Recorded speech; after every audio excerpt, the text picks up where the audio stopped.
was aggressive and he had good skills. But MMA is a game of chess. There's so many moving parts to it. You can, and the way I thought was just I'd use my brains to try and figure out the best way to beat my opponent, and then.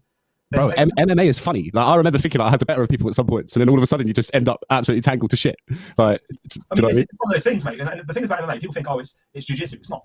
MMA is, if you've got a jiu-jitsu guy in there, which I've beat many jiu-jitsu guys, you start punching them, they start having trouble with their grappling. With someone who's a pure striker, you start grappling with them, then they have difficulty striking. So I think there's ways and means of beating everyone. In fact, everyone I fought in my career in MMA was more experienced than me, by far. My MMA career only lasted 3.5 years, and I had 14 fights. I was 10-4 when I finished. I fought for the BAMMA title. I fought on Cage Warriors. I was very, very close to doing stuff for the UFC at one point. So it was all kind of, I was there or thereabouts. But then time moved on, and I moved on with my life. Bro, to fight on BAMMA and Cage Warriors it's mad in itself. But how close were you to fighting in the UFC? Well, there was a couple of occasions. So the guy that I last beat, the guy I beat at Cage Warriors, he was due to sign for the UFC after that fight. So I knocked him out and stopped him in the second round. So that he didn't sign for the UFC. And then I went on to fight for the BAMMA title, and I ended up losing the decision to a guy called Stephen Ray, who then I think within the next 2 fights he was then signed by the UFC. And he had about 10 or 15 fights in the UFC. He actually fought for the PFL world title probably about 6 months ago. There's like a $1 million tournament that they do, a lightweight tournament. He got to the final. I think he's beat Anthony Pettis twice actually.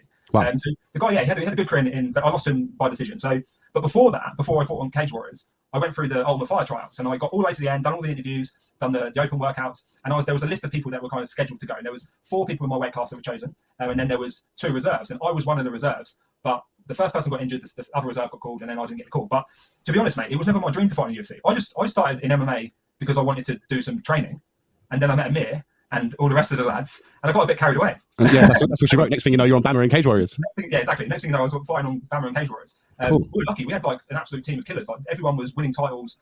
You couldn't not improve you could. In that gym at that point in time, you were either going to do very, very well or very poorly. So we had an absolute killer team, and if you could hold yourself with that team and grow with them and improve, then you'd do very well and you'd win titles. Like we had a team that was feared at shows all around the country and all around Europe.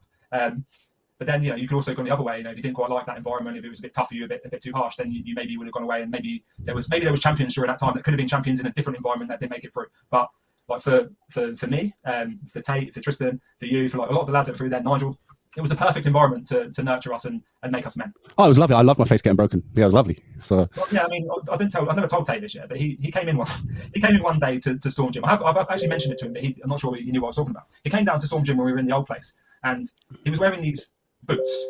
He looked like he was about to go on a night out in town, stomping on people's heads. Right? He was wearing these boots, and he swore that they were legal kickboxing boots. With kickboxing boots, they typically have like they're soulless. There's no right. Yeah. These boots were like shoes. They had the sole on them, right? And he was like, no, these are legal in kickboxing. And I was like, are you sure? He's like, yeah, they're legal. I think he only wore them once or twice in training. Then he found out they weren't legal. But in the process, I was sparring with him, and we was in the old room in Storm, and it was basically some red mats, and then there was some walls around the outside. I don't know if you remember it in strides. So we was in there, and essentially these are like plasterboard walls. And Tate, as he does, he kind of corners me off, and he threw a front kick, and I was against the wall, and the front kick like crushed me into the wall, and I felt a pop in my sternum. And I was like, ow, that hurt. But I wasn't going to show him that it hurt too badly. I kind of just manned up a little bit and gone with it and carried on. But he actually fractured my sternum, cracked it. So, Tate, thanks for typical that. Andrew fashion. Yeah. But you know what? Once again, it didn't do me any harm. I don't think I missed any training as a result of it. I just kind of sucked it up and struggled for a bit, and then eventually it healed. And yeah, it's probably been stronger since. Well, they say when bones heal, they heal stronger. But you've had an interesting life, Dale. So this episode is actually called War On with Rory. So we're going to take it back now. So before Storm Gym, you signed for the Royal Marines Commandos, is that right? Yeah, before Storm Gym, yeah. So when I was 16, I left Cardinal Newman Secondary School.